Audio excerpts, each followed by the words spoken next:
We continue our election 2016 coverage with New Mexico House District 36. Thanks for joining us for this special edition of Newsmakers. I'm Fred Martino. A program note before we begin. The Republican candidate in this race, Andy Nunez, had last-minute business in Santa Fe. We hope to have him on a future program. Also, all of our questions were submitted by the public. Keep them coming. The email address is feedback@nmsu.edu. And now we welcome Democrat Nathan Small to Newsmakers. Nathan, good to see you. Great to see you, friend. Good to be back here. Good to have you back here. When you've been here before, we've been talking about Las Cruces city politics. You've now moved on to running for office for the state legislature. Tell me about that decision before we get to our audience questions to go ahead and get back in the public realm and run for office at the state level. Well, thank you, Fred, and I'm very excited to be here. I appreciate KRWG and these opportunities. I chose to run for House District 36 because I think that good leadership matters, and I think I can make a difference. When we look right now at our state struggling with job creation and innovative approaches to expanding economic opportunity, something I worked on a great deal at the city and got to learn firsthand why it's first and foremost about people. And the more human capital, the better skills that we have, the better our workforce is, the better our economy is going to be. In stark contrast to starting at the top with special interest tax breaks. On education, of course, it's not something that we dealt with at the city, but I was so excited to participate in the Engaged Success Partnership, really focused on early childhood education. And I hope we'll talk more about that. But that gives our kids the skills that they need to confront an ever-changing world. It's so important. And so the chance to really fight for public education in the face of some efforts to privatize it that have only left our state in a worse place really motivated me. Taking care of water and natural resources for all users. When we look at agriculture and the opportunities that abound there, as well as our growing industrial opportunities here and our cities. Finally, when it comes to ethics and accountability, we can work on new innovative ideas, but if we continue with the business as usual, good old boy system, that we don't have an independent ethics committee, there is no prohibition on being a legislator one day and a paid lobbyist the next, that undercuts people's faith in the state working for them. And I am bound and determined to help change that. And so that's why I was really excited to have the opportunity to go out, visit, work with folks here across District 36, and really work to get the state back on the right track. Okay, well, thank you for that, Nathan. We're going to get into our audience questions now. We have a wide array of questions on lots of different topics. I want to start with a controversial one. It's been in the news, and in fact, some current state legislators say that they will carry legislation on this issue. Do you support physician assistance in dying, yes or no, and why? Thank you. This is a tough issue. As I've come to look at it, learn about it from different perspectives, and we must acknowledge that there's many different ways of looking at this. The end-of-life decisions that New Mexicans make need to be their decisions to make. There are a number of safeguards that have to be worked out, and so I'll be looking, if elected, quite closely at the details of proposed legislation. But generally, I see a lot of merit to having end-of-life decisions being made by the individual, the New Mexican and their family. Do you support allowing voters to decide on the legal sale of recreational marijuana in New Mexico, yes or no, and why? First, we have to acknowledge that the criminalization of drugs, especially marijuana, has had some drastic and really awful unintended consequences. Unfortunately, one of the few places that New Mexico is rapidly growing is in our incarcerated population. And so looking at ways to decriminalize marijuana is a no-brainer. There are other crops like hemp that offer really interesting and exciting economic opportunities. Legislation was passed. My opponent opposed it, although this has great agricultural potential. Unfortunately, that was vetoed by the governor. What we've seen in Colorado, other states, is that the legalization for recreational use by adults for cannabis offers some really important economic gains and could be offering some important lessening some of the public safety strains. Now, we have to be very careful about things like driving while under the influence, but generally I see a lot of reason to put this on a ballot for New Mexicans to vote on. We do have to be very clear about our special circumstances as a state and look to address those. But I look forward to finding a way for this to be on a ballot for New Mexicans to decide. Okay, in your introductory remarks, you already addressed the economy. This is a chance to expand on it with our next few questions from our audience.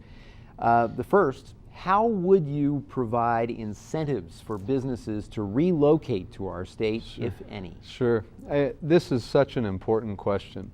One school of thought says giving tax break after tax break for really what amount to special interest, that's the only way that we can get businesses to come to New Mexico. I think that's false. As I served on the city council and looked to help recruit companies who were looking at maybe coming here, businesses that were here to expand or looking for them to expand, first and foremost, it always comes back to our people, our workforce. And so we've got to start from the bottom up. It's in stark contrast to what the current thinking has been, which is to just hand out tax break after tax break. So I think focusing on our people and our workforce, targeted tax incentives that are judged every single year. Right now, the state of New Mexico doesn't know and is not able to account for the many different tax breaks that exist. And so we need to judge those and compete and see which are working, see which aren't. But we must understand that it starts with our people, and investing in New Mexicans is going to yield far better results than the at times haphazard chasing and handing out of tax breaks for special interests. A more broad approach to our next question now, but same issue, the economy. How should the state legislature, what should the state legislature do to improve the economy in New Mexico? So first, again, we have to account for the numerous tax breaks and tax expenditures that are out there. Judge those fairly, accurately, and make decisions based upon the evidence. Understanding that it's our workforce, it's our people that are drivers of economic development, drivers of economic innovation. And so public education and a dynamic public education system is going to lead to a dynamic economy. Second, let's build on our strengths. I've worked hard for value-added agriculture, which is something that we have some great natural advantages here for, and we've seen some success there. Let's continue to expand in that area, whether it's packaging, whether it's production, that after that agricultural good is grown or produced, that second step, let's capture more of that value here. Renewable energy. This is such a no-brainer, right? We see the sun. As I've walked throughout District 36, visiting with different folks in all number of, whether it's been on dirt roads or paved roads, whether it's two-story houses or sometimes trailers, I've seen renewable energy deployed. And the fact that this current leadership refused to recognize the benefits of renewable energy, my opponent has sought to roll back the renewable portfolio standard that was a common sense way to get more renewable energy. Those are things that only set us back. And so building off of renewable energy, off of value-added agriculture, working with our citizens to make them the best prepared to take advantage of economic opportunity will bring a more diversified economy to New Mexico and expand that. Okay. A specific education question now. Do you support universal preschool education? If so, how would you bring it about?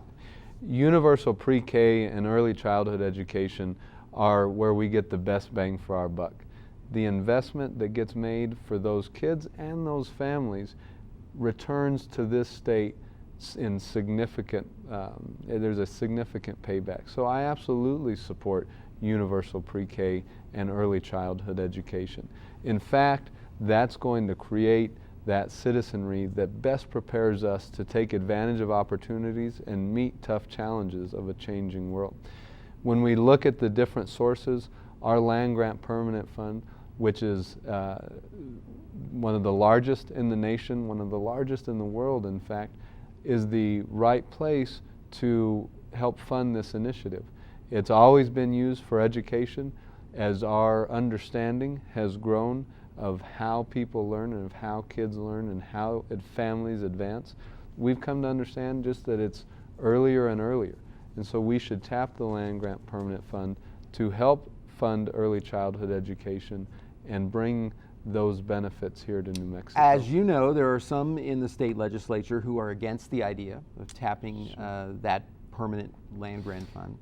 They say they're very worried about that idea, particularly considering that the economy is struggling in New Mexico, our revenues are down, and in terms of public employment, which we rely greatly on at the federal, the state, the local level, there's not a belief that that's going to come back in the way it has in the past. Oil and gas is down. It may go up again. It probably will at some point, but we don't know when, and the revenues are down. What do you say to those folks? For a while, all we heard about from those currently in power that have helped really create this really daunting budget deficit is that we had to focus more on fossil fuels, on oil and gas, and move away from the public sector. Now that fossil fuel prices have plunged, and they have, after some wrong priorities that have happened at the state, helped plunge the state budget deficit into crisis, we now hear about moving on from oil and gas.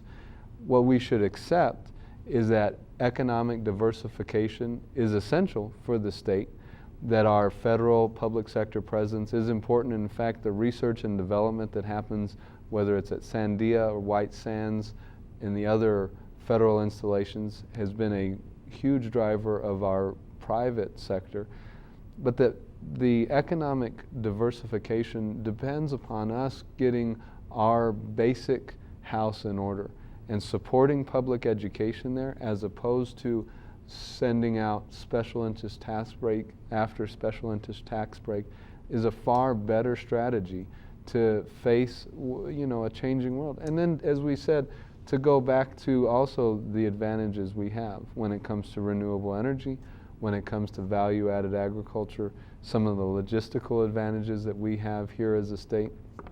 I think the sense that we have to wait for a rainy day down the road ignores the very real harm that is coming to New Mexicans who I've talked to at the door in District 36. Families whose kids are going to class in a language one year, and then that language was taken away because of budget cuts. Families whose kids have long-term substitutes because of school budget cuts. Here at New Mexico State University, a surveying program that is scheduled to be cut, taking away that source of economic opportunity in this region. All at the altar, frankly, of continuing corporate tax cuts, not judging the special interest tax breaks that have been put out there. And I think it's a different way of looking at how we work to expand opportunity, and it's been proven to be the wrong way. It invests in the wealthiest and in as opposed to focusing on everyday average New Mexicans. And I'm so fortunate to have been able to visit with those folks there at their door or up in, whether it's in Hatch on the East Mesa, there in the North Valley. They just want a little bit of support in order to reach greater opportunity. And that opportunity is going to benefit us as a state. Okay, I want to move on to our next question now. This is a challenging one, but a very important one. How would you allocate increasingly scarce water resources? Sure.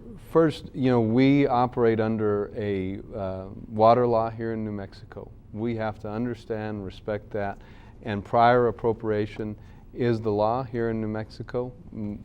We respect that.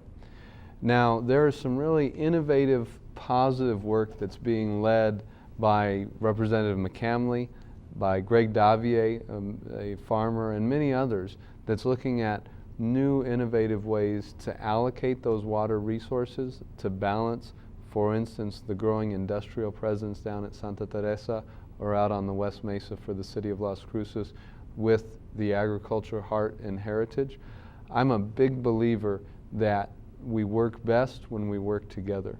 And so bringing stakeholders together to find the right ways to share, to better efficiently use water, and to find the most valuable ways for that to happen as we wait for some very big decisions that are happening, both in the water lawsuit with Texas, as well as just with adjudication, which is yet to happen down here. There are those who say, just wait, or pick one side or the other, wait till after adjudication or wait till after some other shoe drops. Again, I think that's a very top-down and ultimately unsuccessful approach. We should be working to create better ways of working together as a region, as a valley, as a state, so that when the decisions finally happen in some of these key areas, we're best positioned to take advantage of those. Okay, I want to move to healthcare now. How would you improve access to healthcare, especially mental health care in the state? Sure. It is deeply wrong what this administration did to behavioral health. They utilized incomplete information to really drive local providers and the local networks out of it, brought in out-of-state campaign contributors to run behavioral health, and then after that was unsuccessful, we've all been left holding the bag. And so we need to look at healthcare as, for one, what it is. It's a growing economic opportunity, one of the more quickly growing economic sectors in the state. Look at behavioral health care as an essential part of having a healthy, ready-to-work, ready for quality of life citizenry. Let's stop creating harm. We know that happened when what this administration did what it did to behavioral health care, but we're seeing some of the same mistakes or similar mistakes recreated when it comes to turning down federal Medicaid dollars and essentially choosing,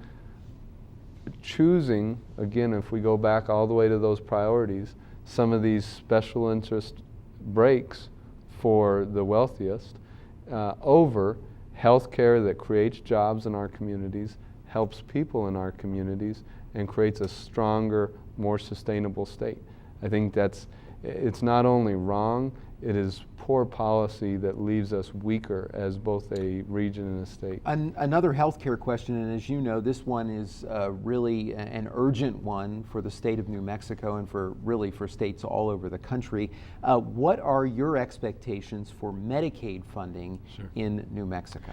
One of the positive decisions that this administration had made was to accept Medicaid funding from through the Affordable Care Act.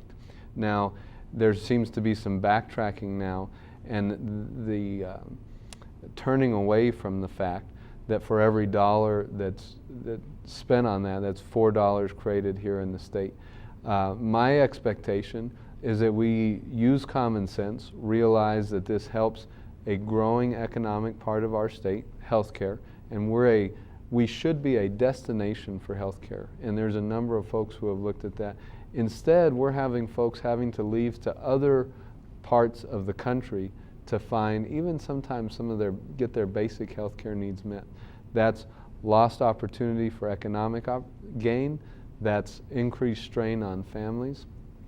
So I think, again, going back to that common sense, we should expand Medicaid in this state, knowing that it expands economic opportunity, expands and safeguards the health of our citizens, which in turn creates a healthier, ready to work, ready to seize opportunity state. And I will certainly be an advocate for health care and utilizing all ways to cover and allow our citizens then to seize the opportunities in front of them. Okay. Next question. We move to the very job you have applied for, in a sense, but right now it is a volunteer position. Sure. Legislators receive a per diem. This question asks, are you in favor of a professional legislature with the legislators being paid a salary? Yes or no, and why? As we've talked, it always comes back to priorities. And so when I think about the best ways to serve District 36 residents or other members or all of us as New Mexicans throughout the state, the first thing that I see is a need for better constituent services. Sometimes we hear and see whether it's early childhood services or other programs that are actually undersubscribed or underutilized. And that's not because folks don't want to take advantage of them. It's because we haven't done enough as a state to get the word out. So I think we must prioritize constituent services first. Second, a professional legislature, if done right, will better reflect the citizens of New Mexico and I think the priorities of New Mexico.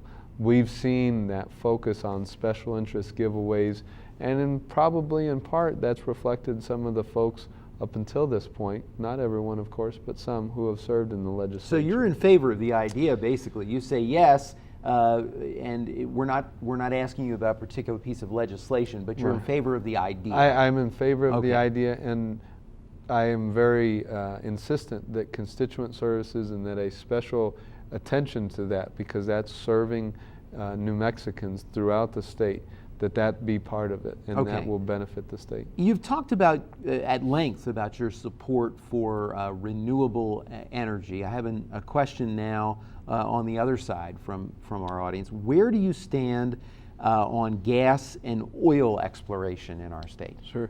We've been an energy exporting state for a very long time, and the severance taxes that come from fossil fuel exploration significantly power and fill the state coffers.